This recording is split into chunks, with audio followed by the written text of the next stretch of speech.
Labour law 2 എന്നുള്ള സബ്ജക്റ്റിന്റെ ഒരു overview class ആണ് നമ്മൾ ഇപ്പോൾ എടുക്കുന്നത്. ഇതൊരു ഓവർവ്യൂ എന്ന് പറഞ്ഞാലും അതിന്റെ പുതിയ സിലബസ് അനുസരിച്ച് ലേബർ ലോ 2 എന്ന സബ്ജക്റ്റിന്റെ പുതിയ സിലബസ് അനുസരിച്ചിട്ട് 4 ലേബർ കോഡ്സ് പാർലമെന്റ് പാസ്സാക്കിയിട്ടുണ്ട്. ആ 4 പുതിയ ലേബർ കോഡ്സിന്റെ പെർസ്പെക്റ്റീവില് എങ്ങനെയാണ് ഈ സബ്ജക്റ്റിനെ ഒന്ന് അപ്രോച്ച് ചെയ്യേണ്ടത് എന്നുള്ള ആംഗിളാണ് നമ്മൾ ഇന്നത്തെ ക്ലാസ്സിൽ എടുക്കുന്നത്. ചെറിയൊരു ക്ലാസ് ആണ്, പക്ഷെ ഒരു സെൽഫായിട്ട് പ്രിപ്പയർ ചെയ്യുന്നവർക്ക് ഈ പുതിയ സിലബസ് വന്നു കഴിഞ്ഞിട്ടുള്ള ഒരു കൺഫ്യൂഷൻ മാറ്റത്തക്ക രീതിയിൽ അതിനൊരു അപ്രോച്ച് ക്ലിയർ ആക്കുക എന്നുള്ളതാണ് ഈ ക്ലാസിന്റെ പർപ്പസ്.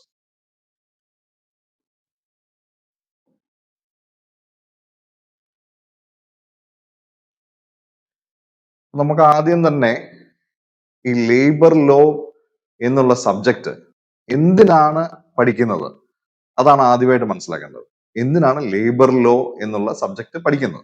അപ്പൊ നമ്മൾ അത് ആലോചിച്ചു കഴിഞ്ഞാൽ എല്ലാ ആൾക്കാരും ഏതൊരാളെ എടുത്താലും ഏർണിംഗ് ആയിട്ടുള്ള ഒരു സ്റ്റേജിലേക്ക് വരുമ്പോൾ ഒന്നെങ്കിൽ അവരൊരു എംപ്ലോയി ആയിരിക്കും, കൂടുതൽ ഇവര് എംപ്ലോയി ആണ്, അല്ലെങ്കിൽ ചിലരെങ്കിലും എംപ്ലോയറും ആയിരിക്കും.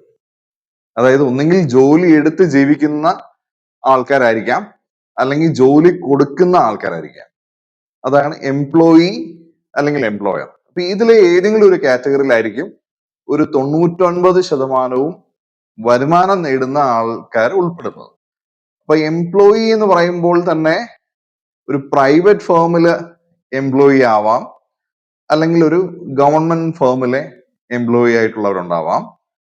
എംപ്ലോയറുടെ പെർസ്പെക്റ്റീവിൽ നിന്ന് ആലോചിക്കുമ്പോഴും നമ്മൾ സാധാരണ ജോലി കൊടുക്കുന്ന ആൾക്കാരെ കാണുമ്പോൾ കൂടുതൽ ഉറപ്പായിട്ടും പ്രൈവറ്റ് ഇൻഡിവിജ്വൽസ് അല്ലെങ്കിൽ പ്രൈവറ്റ് എന്റർപ്രൈസസ് ആണ് കൂടുതലായിട്ടുള്ള എംപ്ലോയേഴ്സ്.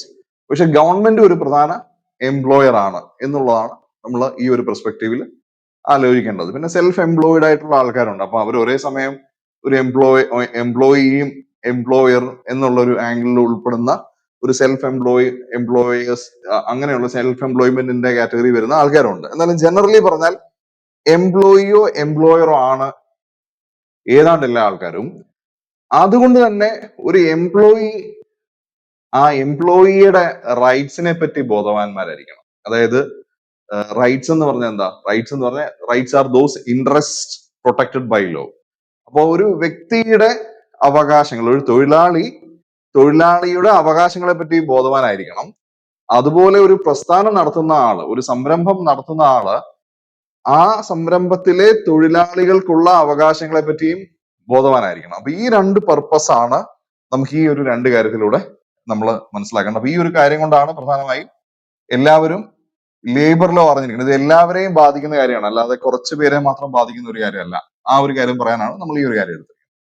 ഇനിയും ഇപ്പം ഒരു 2000-ന് മുൻപ് വരെ ഈ ലേബർ നിയമങ്ങളുമായിട്ട്, അതായത് തൊഴിലുമായി ബന്ധപ്പെട്ട് അല്ലെങ്കിൽ തൊഴിലാളികളുമായി ബന്ധപ്പെട്ട് ഒരുപാട് നിയമങ്ങൾ ഉണ്ടായിരുന്നു. ഏകദേശം 30ഓളം നിയമങ്ങൾ ഇന്ത്യയിൽ ഉണ്ടായിരുന്നു. ഈ 30ഓളം നിയമങ്ങൾ വരുംതോറും ഈ തൊഴിലുമായിട്ട് ബന്ധപ്പെട്ട കാര്യങ്ങളെല്ലാം ആ നിയമങ്ങളുടെ ഒരു ബാഹുല്യം, അതിന്റെ കോംപ്ലിക്കേഷൻസ്, അത് വലിയ ബുദ്ധിമുട്ടുണ്ടാക്കി. ഇന്ത്യ ഒരു ഈസ് ഓഫ് ഡൂയിങ് ബിസിനസ് റാങ്കിങ്ങിലേക്ക് മുമ്പോട്ട് വരാനായിട്ട്, അതായത് നമ്മുടെ നാട്ടിൽ ഒരു തൊഴിൽ തുടങ്ങാനും ഒരു സംരംഭം തുടങ്ങാനും അത് വിജയിപ്പിക്കാനും വലിയ ബുദ്ധിമുട്ടായിട്ട് വന്ന സാഹചര്യത്തിൽ, അങ്ങനെയല്ല, നമ്മുടെ നാട്ടിൽ കൂടുതൽ പ്രൈവറ്റ് ഇൻവെസ്റ്റ്മെന്റ് വരണമെന്നും ഇവിടെ കൂടുതൽ സംരംഭകർ ഉണ്ടാവണമെന്നും അങ്ങനെ കൂടുതൽ തൊഴിൽ സൃഷ്ടിക്കണമെന്നുള്ള സർക്കാരിന്റെ ഒരു താല്പര്യത്തിന്റെ ഭാഗമായി ഈ 30ഓളം വരുന്ന തൊഴിൽ നിയമങ്ങളെ 4 കോഡുകളിലായിട്ട് തരംതിരിച്ച് കുറച്ചും കൂടെ ചില കാര്യങ്ങളിൽ മാറ്റം വരുത്തി. എന്നാൽ ഏറെക്കുറെ പഴയ പ്രൊവിഷൻസ് കുറെയൊക്കെ നിലനിർത്തുകയും ചെറിയ രീതിയിലുള്ള ഇളവുകൾ കൊണ്ടുവരികയും ചില കാര്യങ്ങൾ കർശനമാക്കുകയും ചെയ്തു. അപ്പൊ അങ്ങനെ കൊണ്ടുവന്ന 4 കോഡുകളാണ് 4 ലേബർ കോഡുകൾ എന്ന് പറയുന്നത്. അതിനകത്ത് 29 സെൻട്രൽ ലേബർ ലോസിനെയാണ് 4 കോഡുകളിലാക്കി മാറ്റിയിരിക്കുന്നത്. അപ്പൊ അതിലെ 4 കോഡുകൾ നമ്മൾ മനസ്സിലാക്കേണ്ടത്, ആ 4 കോഡുകളിലെ ഒരു കോഡ് നമ്മൾ നേരത്തെ പഠിച്ചിട്ടുണ്ട്. ലേബർ ലോ 1-ല് ഇൻഡസ്ട്രിയൽ റിലേഷൻസ് കോഡ് 2020 നമ്മൾ ഓൾറെഡി പഠിച്ചു കഴിഞ്ഞ കാര്യമാണ്. അത് കഴിഞ്ഞിട്ടുള്ള 3 കോഡാണ് നമുക്ക് ഈ ഒരു സബ്ജക്റ്റിൽ പഠിക്കേണ്ടത്, ലേബർ ലോ 2-ൽ പഠിക്കേണ്ടത്. ഈ ഒരു അപ്രോച്ച് ക്ലിയർ ആണെങ്കിൽ നമുക്ക് വളരെ എളുപ്പത്തിൽ ഈ സബ്ജക്ട് കവർ ചെയ്യാം. അപ്പൊ ആ ഒരു അപ്രോച്ചിന് വേണ്ടി മാത്രമാണ് ഈ ഒരു ക്ലാസ്. അതായത് എങ്ങനെയാണ് ലേബർ ലോ 2 അപ്രോച്ച് ചെയ്യേണ്ടത്, അതിനുള്ള എളുപ്പവഴി എന്താണ് അതിന്റെ ഒരു ഫ്രെയിം വർക്ക്. അപ്പൊ അതുമായിട്ട് ബന്ധപ്പെട്ട് നമ്മൾ ആദ്യം ആലോചിക്കേണ്ടത് അതിന്റെ ഒരു ഓർഡർ. ഞാൻ ഇപ്പം ഈ എഴുതിയിരിക്കുന്ന ഓർഡറിൽ നിങ്ങൾ അതിനെ മനസ്സിലാക്കുവാണെങ്കിൽ വളരെ എളുപ്പമാണ്. ഇതിൽ ആദ്യത്തെ കോഡ് ഇൻഡസ്ട്രിയൽ റിലേഷൻസ് കോഡാണ്. ഇത് നമ്മൾ ലേബർ ലോ 1-ൽ പഠിച്ചതാണ്. അടുത്ത കോഡ് ഓൺ വേജസ് ആക്കി പഠിക്കുക. രണ്ടാമത്തെ കോഡ് ഓൺ വേജസ് എന്നുള്ള രീതിയിൽ പഠിക്കുക. മൂന്നാമത്തെ കോഡ് ഓൺ സോഷ്യൽ സെക്യൂരിറ്റി 2020 എന്ന് പഠിക്കുക. നാലാമത്തെ code occupational safety health and working conditions code 2020 എന്ന് പഠിക്കുക. അതായത് ഇൻഡസ്ട്രിയൽ റിലേഷൻസ് കോഡ് ആദ്യമായി പഠിക്കുക, കോഡ് ഓൺ വേജസ് അത് കഴിഞ്ഞ് പഠിക്കുക, കോഡ് ഓൺ സോഷ്യൽ സെക്യൂരിറ്റി പഠിക്കുക, അത് കഴിഞ്ഞ് occupational safety health and working conditions പഠിക്കുക. അപ്പൊ ഇതിന്റെ ഈ ഒരു ഓർഡറിൽ പഠിച്ചാൽ കാര്യങ്ങൾ കുറച്ചുകൂടി എളുപ്പമാണ്. ഈ ഒരു ഓർഡറിലാണ് ഞാൻ നമ്മുടെ ക്ലാസ്സുകൾ അറേഞ്ച് ചെയ്തിരിക്കുന്നത്. അപ്പം ഇതൊരു ഫ്രീ ക്ലാസ് ആണ്. ആദ്യത്തെ നമ്മൾ എല്ലാ സബ്ജക്റ്റിനെ പോലെ ലേബർ ലോയുമായിട്ട് ബന്ധപ്പെട്ട ഒരു ഓവർവ്യൂ അല്ലെങ്കിൽ ഒരു ഫ്രെയിം വർക്ക് പറയുന്ന ഒരു ഫ്രീ ക്ലാസ് ആണ്. ഇതിന്റെ പ്രീമിയം ക്ലാസ്സുകൾ ഉണ്ട്. ഇതിന്റെ പ്രീമിയം ക്ലാസ് തയ്യാറാക്കുന്ന മുറയ്ക്ക് നമ്മൾ അത് നമ്മുടെ കോഴ്സിലേക്ക് ആഡ് ചെയ്യും. അതിന്റെ ലിങ്ക് തയ്യാറാവുന്ന മുറയ്ക്ക് ഇതേ വീഡിയോയുടെ താഴെ യൂട്യൂബിൽ കൊടുക്കുകയും ചെയ്യും. അപ്പൊ ഇതിനകത്ത് ഓരോ ആക്ടുകളിലും ഡീറ്റെയിൽ പ്രൊവിഷൻസിലേക്ക് നമ്മൾ പോകുന്നുണ്ട്. ഓരോന്നിലും ഈ ക്ലാസ്സിൽ അങ്ങനെ ഡീറ്റെയിൽ പ്രൊവിഷൻസിലേക്ക് ഒന്നും പോകുന്നില്ല, പക്ഷെ നിങ്ങൾക്ക് ഒരു അപ്രോച്ച് ക്ലിയർ ആക്കാൻ വേണ്ടിയിട്ടാണ്. ഇപ്പൊ ഇൻഡസ്ട്രിയൽ റിലേഷൻസ് കോഡ് എന്ന് പറഞ്ഞ ആദ്യത്തെ കോഡ് എന്താണ്? ആ കോഡിന്റെ അകത്ത് ഫാക്ടറികളിലോ മറ്റ് സംരംഭങ്ങളിലോ ഉള്ള ട്രേഡ് യൂണിയൻസ് എന്താണ് ട്രേഡ് യൂണിയൻ, അതിനകത്തെ ഇൻഡസ്ട്രിയൽ ഡിസ്പ്യൂട്ട്സ് വന്നു കഴിഞ്ഞാൽ എന്താണ് ഇൻഡസ്ട്രിയൽ ഡിസ്പ്യൂട്ട് എന്നും ആ ഡിസ്പ്യൂട്ടുകൾ പരിഹരിക്കാനുള്ള മാർഗങ്ങൾ എന്താണെന്നും ആ ഇൻഡസ്ട്രിയൽ എംപ്ലോയ്മെന്റുമായിട്ട് ബന്ധപ്പെട്ട സ്റ്റാൻഡിംഗ് ഓർഡേഴ്സിനെ പറ്റി, അവിടെ പൊതുവായിട്ട് പ്രദർശിപ്പിക്കേണ്ട സ്റ്റാൻഡിംഗ് ഓർഡേഴ്സ് ഓരോ ഇൻഡസ്ട്രിയിലും പ്രദർശിപ്പിക്കേണ്ടത്. ഈ കാര്യങ്ങളാണ് ശരിക്കും ഇൻഡസ്ട്രിയൽ റിലേഷൻസ് കോഡിൽ നമ്മൾ പഠിച്ചത്. ഇത് ഓൾറെഡി നമ്മൾ പഠിച്ചു കഴിഞ്ഞു. അതുകൊണ്ട് തന്നെ അതിലേക്ക് നമ്മൾ ഡെപ്തിൽ പോകേണ്ട ആവശ്യമില്ല. ഈ കാര്യം പഠിച്ചു കഴിഞ്ഞു. ഒന്നാമത്തെ കാര്യം നമ്മൾ പഠിച്ചു കഴിഞ്ഞ കാര്യമാണ്. ഇനിയും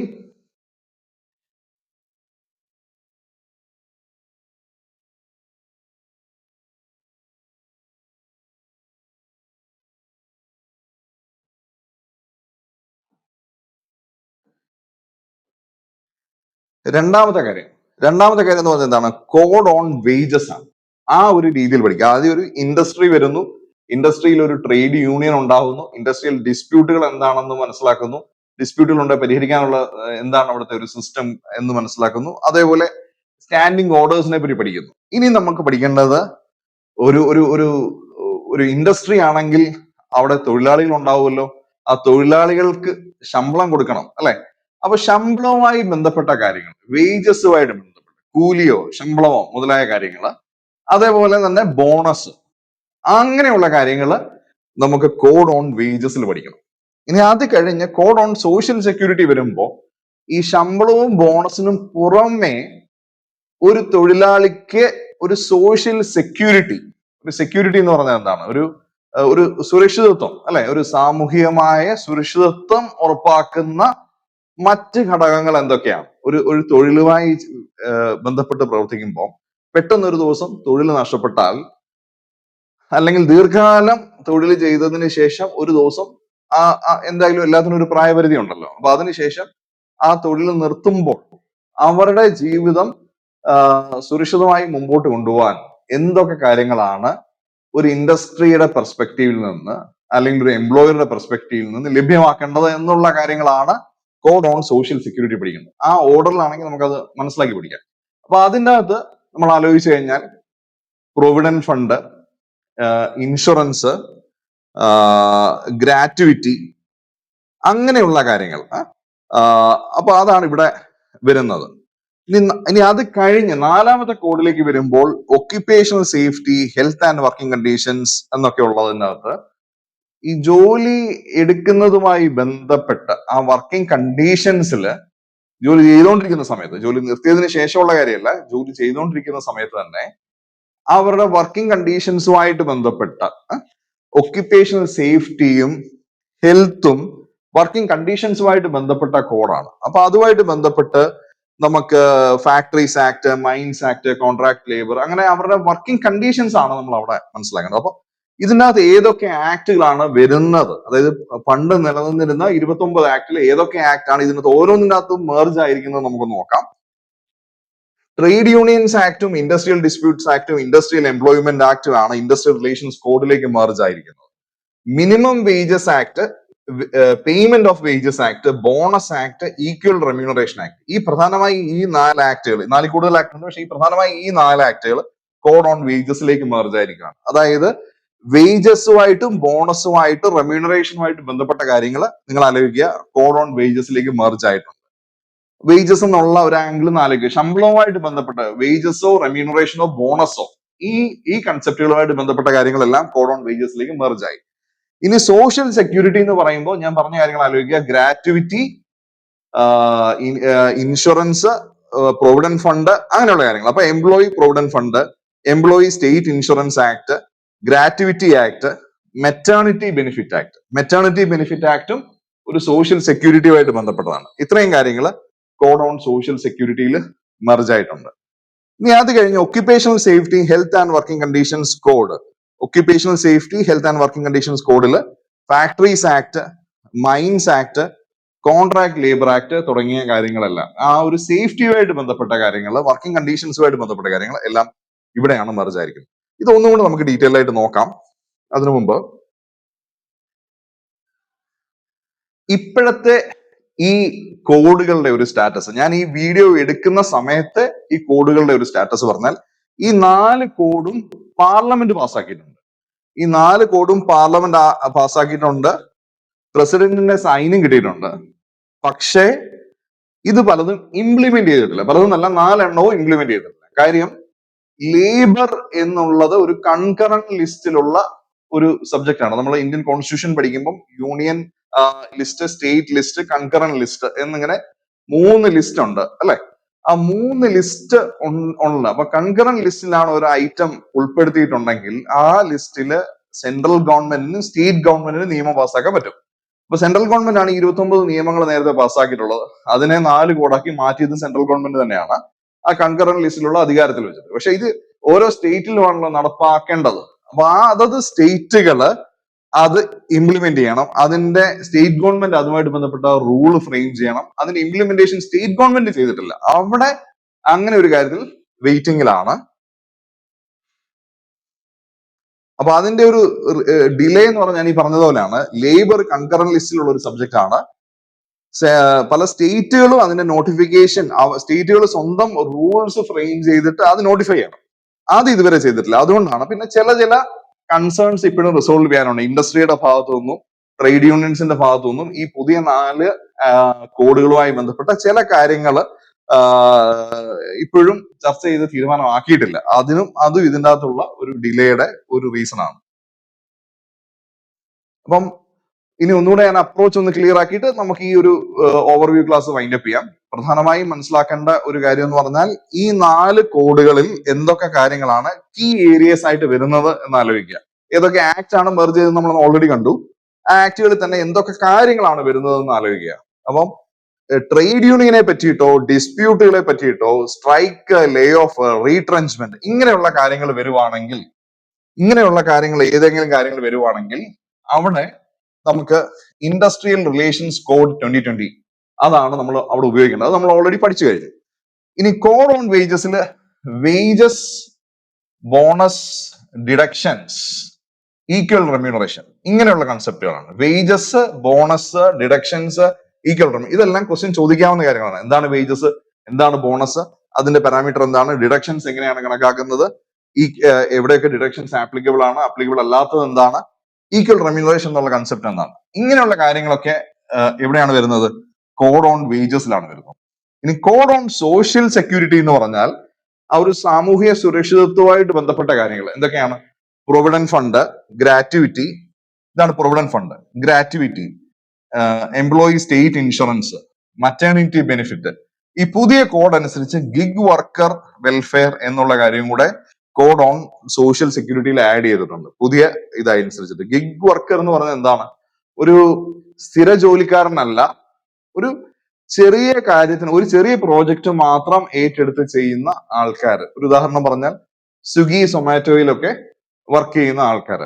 അവര് ഒരു ഒരു പൂർണ്ണ അർത്ഥത്തിൽ ഒരു എംപ്ലോയി എന്ന് പറയാൻ പറ്റില്ല.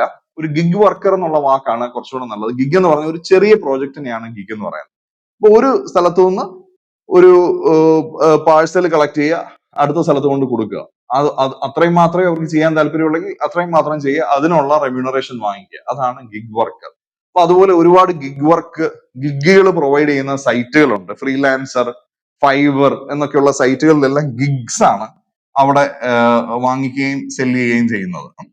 അപ്പൊ ഇതാണ് കോഡ് ഓൺ സോഷ്യൽ സെക്യൂരിറ്റി. അവിടെ വരുന്ന കാര്യങ്ങൾ ഒന്നുകൂടെ ആലോചിക്കുക. Gratuity, provident fund, employee state insurance, maternity benefits, gig worker welfare, ഇത്രയും കാര്യങ്ങൾ. ഇനി അവസാനത്തത് operational safety health and working conditions code 2020. Operation safety health and working conditions code, അതിനെ OSHWC എന്നും പറയും. OSHWC, operational safety health and working conditions code. അതില് ഹെൽത്തിന്റെ കാര്യങ്ങള്, സേഫ്റ്റിയുടെ കാര്യങ്ങള്, വർക്കിംഗ് കണ്ടീഷൻസിന്റെ കാര്യങ്ങള്, ലീവ്, ലൈസൻസുകൾ, ഇത്രയും കാര്യങ്ങള് ഈ operation safety health and working conditions കോഡിലാണ്. അപ്പൊ ഇങ്ങനെയുള്ള കാര്യങ്ങളെ പറ്റിയിട്ടുള്ള ക്വസ്റ്റ്യൻ ആണെങ്കിൽ അവിടെ ഉപയോഗിക്കേണ്ട code operation safety health and working conditions കോഡാണ്. ഈ ഒരു കാര്യവും മനസ്സിലാക്കുക. അപ്പം ഈ പുതിയ സിലബസിൽ നിന്ന് ചോദ്യങ്ങൾ ചോദിക്കാൻ തുടങ്ങി. കഴിഞ്ഞ വർഷമൊക്കെ ഈ പുതിയ സിലബസിനെ പറ്റിയിട്ടുള്ള ഇതിനെ ബേസ് ചെയ്തിട്ടുള്ള ചോദ്യങ്ങൾ ഉണ്ടായിരുന്നു. ലേബർ ലോ 1-ലും ഇപ്പം സിലബസ് ചേഞ്ചസ് വന്നിട്ടുള്ള എൻവയോൺമെന്റിലൊക്കെ പുതിയ സിലബസിന്റെ അകത്തുനിന്ന് ക്വസ്റ്റ്യൻസ് ഉണ്ടായിരുന്നു. അതുകൊണ്ട് തന്നെ ഈ ഒരു ആസ്പെക്റ്റും നമുക്ക് പഠിച്ചിരിക്കേണ്ടത് അത്യാവശ്യമായിട്ടുള്ള കാര്യമാണ്. ഇനിയിപ്പം നമുക്ക്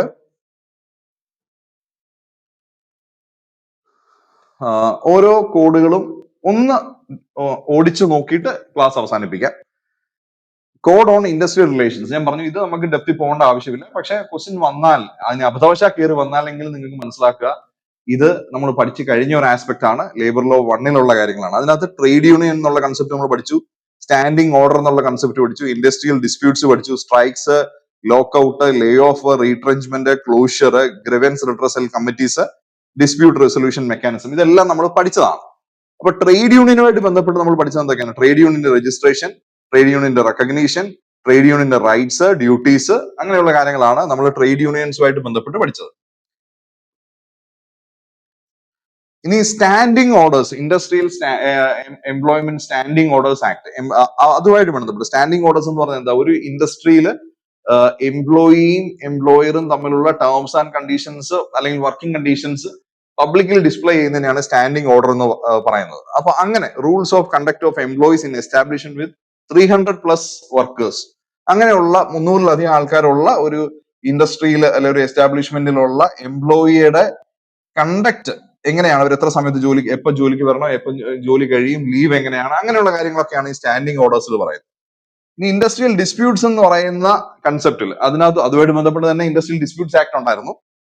അപ്പൊ അത് ഈ കോഡിലേക്ക് വരുമ്പോൾ ഒരു എംപ്ലോയിയും തമ്മിലുള്ള ഡിസ്പ്യൂട്ട്സ് എങ്ങനെയാണ് റിസോൾവ് ചെയ്യേണ്ടത് എന്നുള്ള കാര്യങ്ങളാണ് ഇൻഡസ്ട്രിയൽ ഡിസ്പ്യൂട്ട്സ് ആക്ടിൽ പറയുന്നത്. സ്ട്രൈക്സ് ആൻഡ് ലോക്കൌട്ട്സ് എന്ന് പറഞ്ഞാൽ എന്താണ്? സ്ട്രൈക്സ് എംപ്ലോയീസ് നടത്തുന്ന ഒരു സ്ട്രാറ്റജിയാണ്, ഒരു പ്രഷർ ടാക്ടിക്സ് ആണ്. അതിന്റെ നോട്ടീസ് റിക്വയർമെന്റ്, ഏതൊക്കെ സ്ട്രൈക്ക് ഇല്ലീഗൽ ആവും എന്നൊക്കെയുള്ളതാണ്. കൂളിംഗ് ഓഫ് പീരീഡ്, അങ്ങനെയുള്ള കാര്യങ്ങൾ.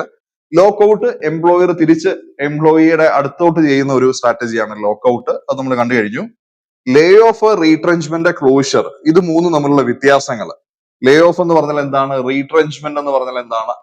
അങ്ങനെയുള്ള കാര്യങ്ങൾ. ലേ ഓഫ് ഒക്കെ ഒരു പ്രത്യേക സിറ്റുവേഷനിൽ ഒരാളുടെ ജോലി കൊടുക്കാൻ എംപ്ലോയർക്ക് സാധിക്കാതെ വരുന്നതിന് ലേ ഓഫ് എന്നും, റീട്രെഞ്ച്മെന്റ് എന്ന് പറഞ്ഞാൽ ഇതുപോലെ തന്നെ ജോലിയിൽ നിന്ന് പിരിച്ചുവിടുന്നതാണ്. പക്ഷെ ഒരു ഡിസിപ്ലിനറി കാര്യങ്ങളിലല്ലാതെ ജോലിയിൽ നിന്ന് ഒരു എംപ്ലോയിയെ മാറ്റുന്നതാണ് റീട്രെഞ്ച്മെന്റ്. ക്ലോഷർ എന്ന് പറഞ്ഞാൽ ബിസിനസ് നിർത്തുന്നതാണ് ക്ലോഷർ. അപ്പൊ അങ്ങനെയുള്ള കണ്ടീഷൻസും അതിന്റെ കോമ്പൻസേഷൻ റിക്വയർമെന്റ്സും ഗവൺമെന്റിന്റെ അപ്രൂവലും അങ്ങനെയുള്ള കാര്യങ്ങളൊക്കെ നമ്മൾ ഓൾറെഡി പഠിച്ചു കഴിഞ്ഞു. ഒന്ന് ഓർത്ത് നോക്കിയാൽ മതി.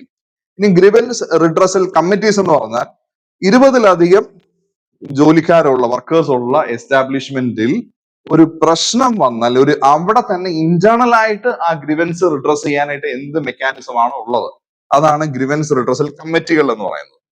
ഇനി ഡിസ്പ്യൂട്ട് റെസൊല്യൂഷൻ മെക്കാനിസം എന്ന് പറഞ്ഞാൽ അവിടെ നിൽക്കുന്നില്ല, ഇന്റേണൽ ആയിട്ട് ഒരു ഗ്രിവൻസ് റിഡ്രസലിൽ കൂടെ കാര്യങ്ങൾ നിൽക്കുന്നില്ലെങ്കിൽ പിന്നീട് ആ ഡിസ്പ്യൂട്ട്, ഒരു തർക്കം, ഒരു സിവിൽ ഡിസ്പ്യൂട്ട് എന്ന് കണക്കാക്കുക, അത് റിസോൾവ് ചെയ്യാനായിട്ടുള്ള എന്തൊക്കെ മാർഗങ്ങളാണ്. അവിടെ നമുക്ക് ADR മെക്കാനിസംസ് ഉണ്ട്, ആർബിട്രേഷൻ, കൺസീലിയേഷൻ പോലെയുള്ള കാര്യങ്ങളും, ലേബർ കോർട്ടുകളും ഇൻഡസ്ട്രിയൽ ട്രിബ്യൂണലുകളും ഉണ്ട്. ഇതാണ് ഡിസ്പ്യൂട്ട് റെസൊല്യൂഷൻ മെക്കാനിസംസ്. ഇത്രയും കാര്യങ്ങളാണ് നമുക്ക് കോഡ് ഓൺ ഇൻഡസ്ട്രിയൽ റിലേഷൻസ് എന്നുള്ള ആദ്യത്തെ കോഡിന്റെ ഭാഗമായി പഠിക്കേണ്ടത്. ഇത് നമ്മൾ ഓൾറെഡി പഠിച്ച് കഴിയുകയും ചെയ്തു. നമ്മളിപ്പോൾ ഒരു 5 മിനിറ്റ് 10 മിനിറ്റ് കൊണ്ട് ഒന്ന് റിവൈസ് ചെയ്ത് മാറ്റുകയും ചെയ്തു. ഇനി അടുത്ത കോഡിലേക്ക് നമുക്ക് നോക്കാം. ഇത് ലേബർ ലോ 2ന്റെ ഭാഗമായി ഉള്ളതാണ്. അടുത്ത കോഡിലേക്ക് എത്തിയില്ല, പക്ഷെ ആദ്യത്തെ കോഡിൽ industrial relations, code on industrial റിലേഷൻസിൽ മെർജ് ആയ ആക്ടുകൾ industrial disputes act, trade unions act, industrial employment standing orders act. Industrial disputes act 1947ലെയും ട്രേഡ് യൂണിയൻസ് 1926 ആക്ടും industrial employment standing orders act 1946, ഇത് മൂന്നും മെർജ് ചെയ്തിട്ടാണ് ആദ്യത്തെ കോഡ് വന്നത്. ഇനിയും രണ്ടാമത്തെ കോഡിലേക്ക് നമുക്ക് പോവാം. രണ്ടാമത്തെ കോഡ് ഓൺ വേജസ് ആണ്. 2019 വന്ന code on wages. Code on വേജസിൽ എന്തൊക്കെയാണ് കൺസെപ്റ്റുകൾ എന്ന് ആലോചിക്കും. ഇത് നമുക്ക് എക്സാമിന് റിലവന്റ് ആയിട്ടുള്ള കാര്യങ്ങളാണ്, അതുകൊണ്ട് തന്നെ കുറച്ച് ഡെപ്തിൽ പോയാലും തെറ്റില്ല. കോഡ് ഓൺ വേജസിൽ പ്രധാനമായും പേരിൽ തന്നെ വേജസ് ഉണ്ട്, അതുകൊണ്ട് തന്നെ വേജസ് ഇവിടുത്തെ ഒരു സിഗ്നിഫിക്കന്റ് ആയിട്ടുള്ള ഒരു കൺസെപ്റ്റ് ആണ്. Wages, minimum wages, floor wages, payment of wages, bonus, equal remuneration, deduction, claims and adjudication. ഇത്രയും കാര്യങ്ങൾ നമുക്ക് കോഡ് ഓൺ വേജസിൽ മനസ്സിലാക്കാനായിട്ടുള്ളതാണ്. അപ്പം വേജസ് എന്നുള്ള കാര്യത്തിന്റെ അകത്ത് നമ്മൾ അതിന്റെ ഡീറ്റെയിൽസിലേക്ക് പോയി കഴിഞ്ഞാൽ, വേജസ് എന്നുള്ള ഒരു വാക്കിന് എല്ലാ നിയമങ്ങളിലും ഒരു യൂണിഫോംഡ് ആയിട്ടുള്ള, ഒരു യൂണിഫൈഡ് ആയിട്ടുള്ള ഡെഫിനേഷൻ കൊണ്ടുവരാനായിട്ട് ഈ കോഡ് ഓൺ വേജസിൽ പറ്റി. അപ്പൊ വേജസ് എന്ന് പറഞ്ഞാൽ എന്താണ്? വേജസിനകത്ത് എന്തൊക്കെയുണ്ട്? ബേസിക് വേജ് ഉണ്ട്, ഡിയർനെസ് അലവൻസ് ഉണ്ട്, റീറ്റെയിനിങ് അലവൻസ് ഉണ്ട്, അങ്ങനെയുള്ള കാര്യങ്ങളെല്ലാം കൂടെ ചേരുന്നതാണ് വേജസ്. അപ്പൊ വേജ് എന്നുള്ള ഒരു കാര്യത്തിന് ഒരു യൂണിഫൈഡ് ആയിട്ടുള്ള ഡെഫിനേഷൻ കൊണ്ടുവരാൻ പറ്റി എന്നുള്ളതാണ് ഇതിനകത്തെ ആദ്യത്തെ ആസ്പെക്ട്. ഇനി മിനിമം വേജസ്. ഇപ്പൊ ഏതൊരു സെക്ടറിൽ വർക്ക് ചെയ്യുന്ന ആൾക്കാരാണെങ്കിലും അവിടെ ഉള്ളവർക്ക് എല്ലാവർക്കും ഒരു മിനിമം വേജ് ഗ്യാരണ്ടി ചെയ്യുക എന്നുള്ള ഒരു കൺസെപ്റ്റും ഈ കോഡ് ഓൺ വേജസ് ഉണ്ട്. അപ്പൊ മിനിമം വേജ് എന്താണ്? അത് നേരത്തെ ഷെഡ്യൂൾഡ് എംപ്ലോയ്മെന്റ് എന്നുള്ള കാറ്റഗറിയിൽ മാത്രമേ മിനിമം വേജ് ഉണ്ടായിരുന്നുള്ളൂ. ഇപ്പം പക്ഷെ അങ്ങനെയല്ല, എല്ലാ സെക്ടറിലേക്കും ആ മിനിമം വേജ് എന്നുള്ള ഒരു കാര്യം കൊണ്ടുവരാനായിട്ട് സാധിച്ചിട്ടുണ്ട്. അപ്പൊ അത് അപ്രോപ്രിയേറ്റ് ഗവൺമെന്റ് ആണ് ആ മിനിമം വേജ് ഫിക്സ് ചെയ്യുക. അപ്പൊ അത് കോഡ് ഓൺ വേജസിലാണ് ഉള്ളത്. ഇനി ഫ്ലോർ വേജസ് എന്നുള്ള ഒരു ആംഗിൾ അല്ലേ. ഫ്ലോർ വേജസ് എന്ന് പറഞ്ഞാൽ എന്താണ്? സെൻട്രൽ ഗവൺമെന്റ് ആണ് അത് ഫിക്സ് ചെയ്യുന്നത്. മിനിമം വേജസ് എന്ന് പറഞ്ഞാൽ അപ്രോപ്രിയേറ്റ് ഗവൺമെന്റ് ആണ്. അത് ചിലപ്പോൾ സ്റ്റേറ്റ് ഗവൺമെന്റ് ആവാം, സെൻട്രൽ ഗവൺമെന്റ് ആവാം, ചില കേസിൽ ലോക്കൽ സെൽഫ് ഗവൺമെന്റും ആവാം. അപ്പൊ അങ്ങനെയുള്ള കേസാണ് മിനിമം വേജസ്. ഫ്ലോർ വേജസ് എന്ന് പറഞ്ഞാൽ ഇന്ത്യ മുഴുവൻ ഒരു വേജ്, അത് സെറ്റ് ചെയ്യുന്നത് സെൻട്രൽ ഗവൺമെന്റ് ആണ്. അതാണ് ഫ്ലോർ വേജ്. ഇനി പേയ്മെന്റ് ഓഫ് വേജസ് എന്ന് പറഞ്ഞാൽ, പേയ്മെന്റ് ഓഫ് വേജസ് എന്ന് പറഞ്ഞാൽ എങ്ങനെയാണ് വേജ് പേയ്മെന്റ് കൊടുക്കേണ്ടത്? അത് ഡെയിലി വേജിന് വർക്ക് ചെയ്യുന്നവർക്ക് എപ്പോഴാണ് വേജ് കൊടുക്കേണ്ടത്? വീക്ക്ലി വേജിന് വർക്ക് ചെയ്യുന്നവർക്ക് എപ്പോഴാണ് വേജ് കൊടുക്കേണ്ടത്? മന്ത്ലി വേജസിൽ വർക്ക് ചെയ്യുന്നവർക്ക് എപ്പോഴാണ് പേയ്മെന്റ് കൊടുക്കേണ്ടത്? അങ്ങനെയുള്ള കാര്യങ്ങളാണ് പേയ്മെന്റ് ഓഫ് വേജസ് എന്നുള്ള കൺസെപ്റ്റിൽ നമുക്ക് പഠിക്കേണ്ടത്. ഇനി ബോണസ് എന്ന് പറഞ്ഞാൽ ഈ നോർമൽ വേജിന് പുറമേ കൊടുക്കുന്നതാണ് ബോണസ്. അത് മിനിമം 8.33% മാക്സിമം 20% വരെയും ആണ് ഈ കോഡ് ഓൺ വേജസ് അനുസരിച്ച് പറഞ്ഞിരിക്കുന്നത്. അപ്പൊ അതിന്റെ എലിജിബിലിറ്റി എന്താണ്? അപ്പൊ അത് എത്ര സാലറി എത്രയാണെന്നും എത്ര ദിവസം വർക്ക് ചെയ്തു എന്നുള്ളതിന്റെ ബേസിസിലാണ് ബോണസ് എന്നുള്ള ആസ്പെക്ട് ഇഷ്യൂ ചെയ്യുന്നത്. ഈക്വൽ റെമ്യൂണറേഷൻ എന്ന് പറഞ്ഞാൽ എന്താണ്? Equal pay for equal work എന്നുള്ളതാണ് ഈക്വൽ റെമ്യൂണറേഷൻ. അതായത് എല്ലാവർക്കും ഒരേ റെമ്യൂണറേഷൻ കൊടുക്കുക എന്നുള്ളതല്ല. പ്യൂൺ തൊട്ട് ടോപ്പിലുള്ള സെക്രട്ടറി വരെ ഒരേ വേജ് കൊടുക്കുക എന്നല്ല, equal pay for equal work എന്നുള്ളതാണ്. അവിടെ ഒരു സ്ത്രീ പുരുഷ വ്യത്യാസം ഇല്ലാതെ വേജസ് കൊടുക്കുക എന്നുള്ളതാണ് ഈക്വൽ റെമ്യൂണറേഷൻ എന്നുള്ളത് കൊണ്ട് ഉദ്ദേശിക്കുന്നത്. ഇനി ഡിഡക്ഷൻ ആൻഡ് ഫൈൻസ് എന്ന് പറഞ്ഞാൽ എപ്പോഴാണ് നമ്മൾ ഒരു മാസത്തെ ശമ്പളം പറഞ്ഞ് ഒരാളെ ജോലിക്ക് എടുത്തിരിക്കുന്നു, പക്ഷെ ആ ശമ്പളം മുഴുവൻ കൊടുക്കാതെ ചില കാര്യങ്ങൾ ഡിഡക്ട് ചെയ്യുക. അപ്പൊ അതിനെയാണ് ഡിഡക്ഷൻസ്, അതുപോലെ ഫൈൻസ്. എംപ്ലോയിയുടെ ഭാഗത്ത് ചില പ്രശ്നങ്ങൾ അയാൾ ഉണ്ടാക്കിയാൽ അയാൾക്ക് ഒരു ചെറിയ പെനാൽറ്റി എന്നുള്ള രീതിയിൽ ചില ഫൈൻസ് അലൗഡ് ആണ്. അപ്പൊ അങ്ങനെയുള്ള കാര്യം ഡിഡക്ഷൻസും ഫൈൻസ് എന്തൊക്കെയാണ്, ഏതൊക്കെ കാര്യത്തിൽ അങ്ങനെ ചെയ്യാം. അതായത് ഇപ്പൊ എംപ്ലോയി വരുന്നതേ ഇല്ല, ആബ്സെൻസ് ആണ്, അങ്ങനെ ആവുമ്പം അത് ആ വരാത്ത ദിവസത്തെ ശമ്പളം കൊടുക്കേണ്ട ആവശ്യമില്ല. അപ്പൊ അങ്ങനെയുള്ള കാര്യങ്ങൾ, അല്ലെങ്കിൽ അഡ്വാൻസ് ആയിട്ട് പേയ്മെന്റ് വാങ്ങിയിട്ടുണ്ടെങ്കിൽ അത് ഡിഡക്ട് ചെയ്യാം. ടാക്സുമായിട്ട് ബന്ധപ്പെട്ട ചില ഡിഡക്ഷൻസ്, നിർബന്ധിത ഡിഡക്ഷൻസ് ഉണ്ട്, TDS പോലെയുള്ളത്. അതൊക്കെയാണ് ഡിഡക്ഷൻസ് ആൻഡ് ഫൈൻസ്. പിന്നെ ക്ലെയിംസ് ആൻഡ് അഡ്ജുഡിക്കേഷൻ. ക്ലെയിംസ് എന്ന് പറഞ്ഞാൽ ഇങ്ങനെ ഇതിനകത്ത് ഇതുമായിട്ട് ഈ വേജസുമായിട്ട് ബന്ധപ്പെട്ട ചില ക്ലെയിമുകളോ തർക്കങ്ങളോ ഒക്കെ വന്നാൽ അത് എങ്ങനെയാണ് നടപ്പിലാക്കുന്നത്, അതിന്റെ അഡ്ജുഡിക്കേറ്റിംഗ് അതോറിറ്റീസ് എന്താണ്, അങ്ങനെയുള്ള കാര്യങ്ങളാണ് ഈ കോഡ് ഓൺ വേജസിൽ നമുക്ക് കവർ ചെയ്യേണ്ടത്. ഇതിനകത്ത് മെർജ് ചെയ്തിട്ടുള്ള ആക്ടുകൾ എന്താണെന്ന് നമുക്ക് നോക്കാം. പ്രധാനമായും മെർജ് ചെയ്തിരിക്കുന്നത് minimum wages act, payment of wages act, payment of bonus act, equal remuneration act. Minimum wages act 1948, payment of wages act 1936, payment of bonus act 1965, equal remuneration act 1976. ഇത്രയും ആക്ടുകളാണ് ഇവിടെ മെർജ് ചെയ്തിരിക്കുന്നത്. അത് പ്രധാനമായും വേജസുമായിട്ട് ബന്ധപ്പെട്ട 2 ആക്ടും ബോണസുമായിട്ട് ബന്ധപ്പെട്ട ആക്ടും റെമ്യൂണറേഷനുമായിട്ട് ബന്ധപ്പെട്ട ആക്ടുകളും. ഇതാണ് ഈ ഒരു കോഡിൽ മെർജ് ചെയ്തിട്ടുള്ള കാര്യങ്ങൾ. ഇനിയിപ്പോ നമുക്ക് അടുത്ത കോഡിലേക്ക് പോവാം. Code on social security. Social സെക്യൂരിറ്റിയുമായിട്ട് ബന്ധപ്പെട്ട കോഡ്. സോഷ്യൽ സെക്യൂരിറ്റിയുമായിട്ട് ബന്ധപ്പെട്ട കോഡിലെ പ്രധാന കൺസെപ്റ്റുകൾ gratuity, provident fund, insurance, maternity benefit, unorganised workers, national social security board, universal account number. ഇത്രയും കാര്യങ്ങൾ നമുക്ക് ഈ ഒരു കാര്യത്തിൽ പഠിക്കാം. കോഡ് ഓൺ സോഷ്യൽ സെക്യൂരിറ്റിയിൽ പഠിക്കേണ്ട കാര്യങ്ങൾ. ഗ്രാറ്റുവിറ്റി എന്ന് പറഞ്ഞാൽ എന്താണ്? ഒരു 5 വർഷത്തിലധികം കണ്ടിന്യൂസ് സർവീസ് ഉള്ള തൊഴിലാളികൾക്ക് അവർക്ക് കൊടുക്കേണ്ട, അവർ ജോലി നിർത്തി പോകുന്ന സമയത്ത് അവർക്ക് കൊടുക്കേണ്ട ഒരു നന്ദി സൂചകമായി കൊടുക്കുന്ന ഒരു കാര്യമാണ് gratuity. Payable after 5 years of continuous service. അത് ചില സാഹചര്യത്തിൽ പിടിച്ചു വെക്കാനായിട്ട് പറ്റും. അപ്പൊ അതാണ് ഗ്രാറ്റുവിറ്റി. അപ്പൊ ഗ്രാറ്റുവിറ്റിയുമായിട്ട് ബന്ധപ്പെട്ട ഒരു ഗ്രാറ്റുവിറ്റി ആക്ട് ഉണ്ടായിരുന്നു. അതിൽ നിന്നാണ് ഈ ഗ്രാറ്റുവിറ്റി എന്നുള്ള കൺസെപ്റ്റ് ഈ കോഡ് ഓൺ സോഷ്യൽ സെക്യൂരിറ്റിയിലേക്ക് വരുന്നത്. ഇനി എംപ്ലോയി പ്രൊവിഡന്റ് ഫണ്ട് ആക്ട് എന്ന് പറഞ്ഞാൽ എന്താണ്? പ്രൊവിഡന്റ് ഫണ്ട് എന്ന് പറഞ്ഞാൽ ഈ എംപ്ലോയിക്ക് ഒരു ലോങ് ടേം സേവിങ്സ് കിട്ടാനായിട്ട് ഉള്ള ഒരു കൺസെപ്റ്റ് ആണ്. അതായത് പല എംപ്ലോയീസും ശമ്പളം കൊടുക്കുന്നുണ്ടാവാം, പക്ഷെ ആ ശമ്പളം അല്ലാതെ റിട്ടയർ ചെയ്യുന്ന സമയത്ത് ചിലപ്പോൾ ഇവരുടെ കയ്യിൽ ഒന്നും ഇല്ലാത്ത ഒരു സാഹചര്യം വരും. അത് ഒഴിവാക്കാനായിട്ട് റിട്ടയർമെന്റിന്റെ സമയത്തേക്ക് കുറച്ചധികം തുക സ്വരുക്കൂട്ടി വെക്കാനായി ശമ്പളത്തിന്റെ ഒരു വീതം എംപ്ലോയി കോൺട്രിബ്യൂട്ട് ചെയ്യുകയും അതിന് തുല്യമായ തുക, അല്ലെങ്കിൽ അതിന് ഒരു പ്രൊപ്പോർഷണൽ ആയിട്ടൊരു തുക എംപ്ലോയർ കോൺട്രിബ്യൂട്ട് ചെയ്ത് അങ്ങനെ ലോങ് ടേം ബേസിസിൽ കൊണ്ടുപോകുന്ന ഒരു ഫണ്ടാണ് പ്രൊവിഡന്റ് ഫണ്ട് എന്ന് പറഞ്ഞത്. അപ്പൊ ലോങ് ടേം സേവിംഗ് സ്കീം വിത്ത് എംപ്ലോയി കോൺട്രിബ്യൂഷൻസ്, അതാണ് പ്രൊവിഡന്റ് ഫണ്ട്. അപ്പൊ ഗ്രാറ്റുവിറ്റി എന്താണെന്ന് മനസ്സിലായി, പ്രൊവിഡന്റ് ഫണ്ട് എന്താണെന്ന് മനസ്സിലായി. ഇനി സ്റ്റേറ്റ് ഇൻഷുറൻസ് എന്താന്ന് നോക്കുക. എംപ്ലോയി സ്റ്റേറ്റ് ഇൻഷുറൻസ്, ESI സ്കീമാണ്. അപ്പൊ ESI ഹോസ്പിറ്റലുകളൊക്കെ ചിലപ്പോൾ നിങ്ങൾ കേട്ടിട്ടുണ്ടാവും, അതെല്ലാം ഇതുമായിട്ട് കണക്റ്റഡ് ആണ്.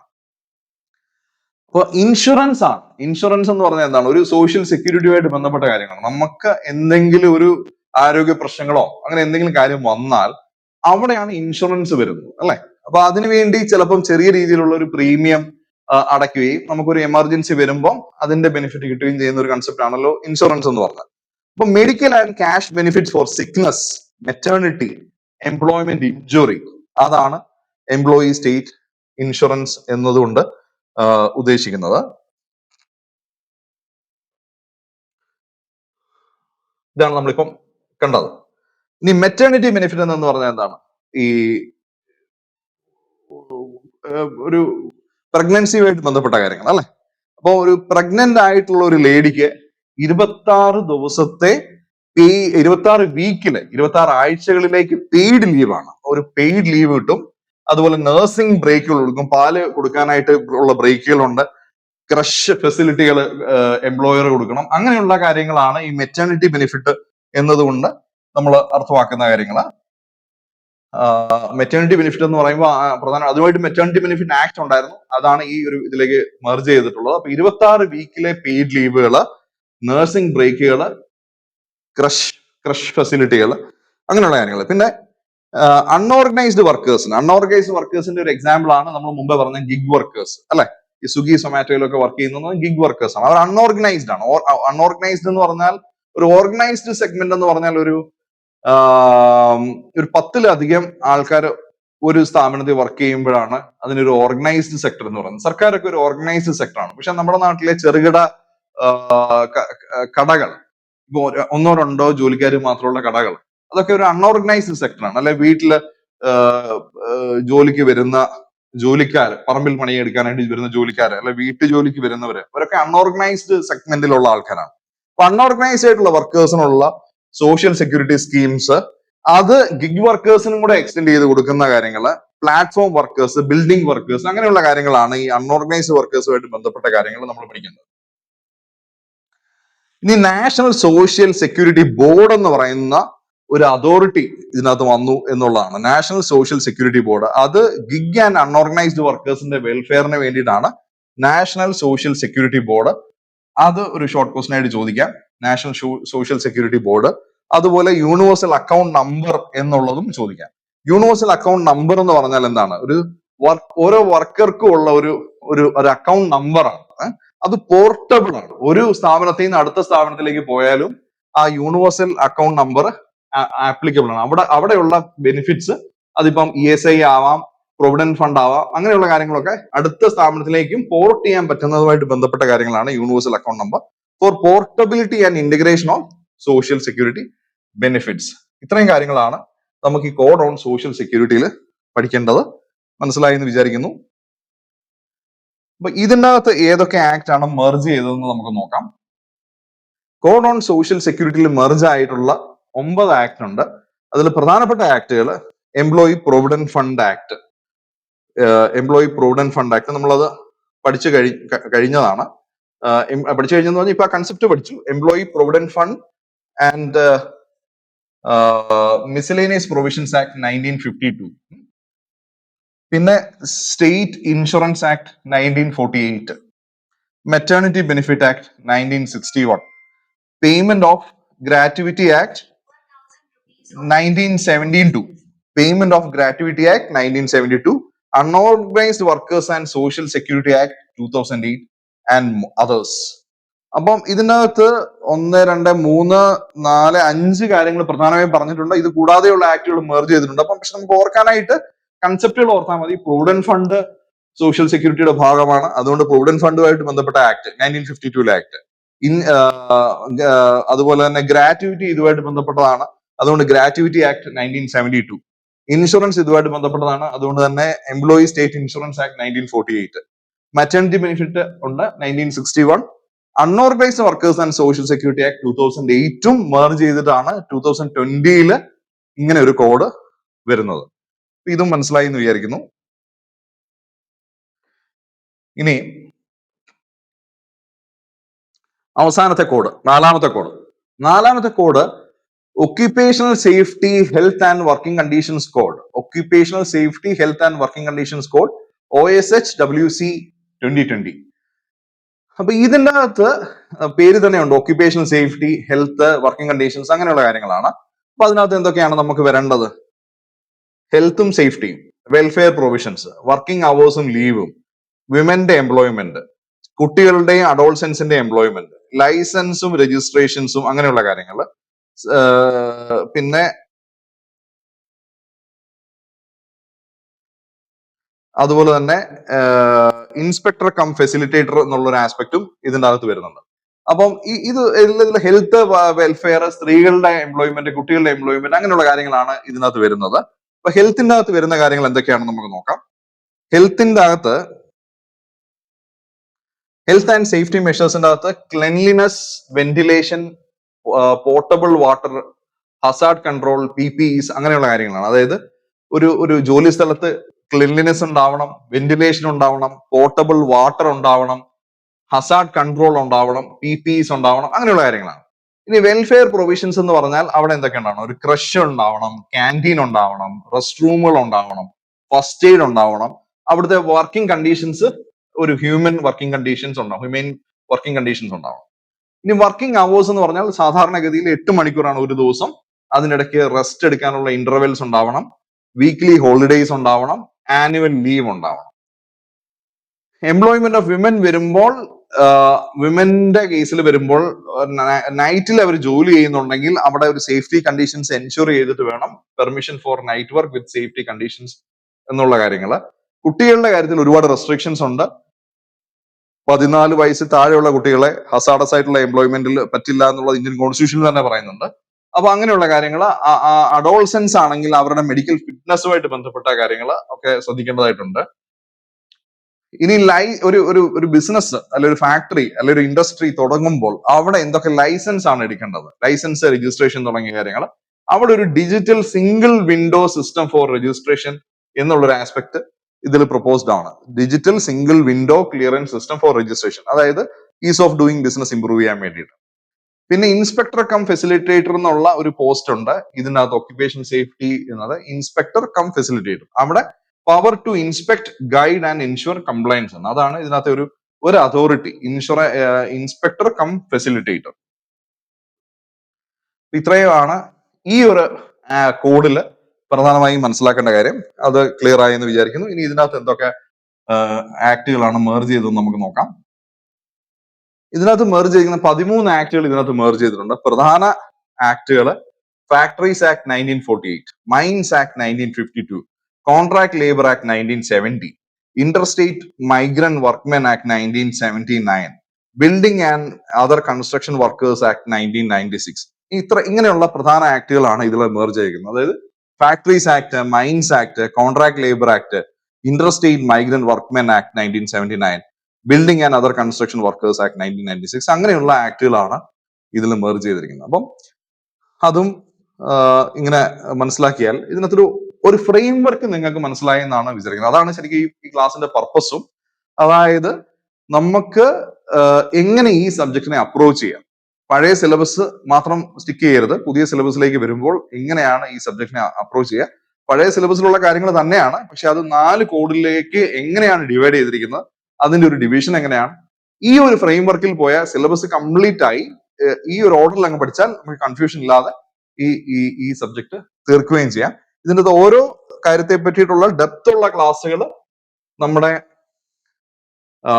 പ്രീമിയം കോഴ്സിലുണ്ട്. ഞാൻ മുമ്പേ പറഞ്ഞതുപോലെ അതിന്റെ ക്ലാസ്സുകൾ ലോഡ് ചെയ്യുന്ന മുറയ്ക്ക് യൂട്യൂബിൽ ഇതേ വീഡിയോയുടെ താഴെ തന്നെ അതിന്റെ ലിങ്ക് ഉണ്ടാവും. ആ ലിങ്കിലൂടെ പോയി കഴിഞ്ഞാൽ ആ കോഴ്സ് പർച്ചേസ് ചെയ്യാനായിട്ട് പറ്റും. അപ്പം അടുത്ത വീഡിയോ ആയിട്ട് കാണുന്നത് വരേക്കും good bye, all the best.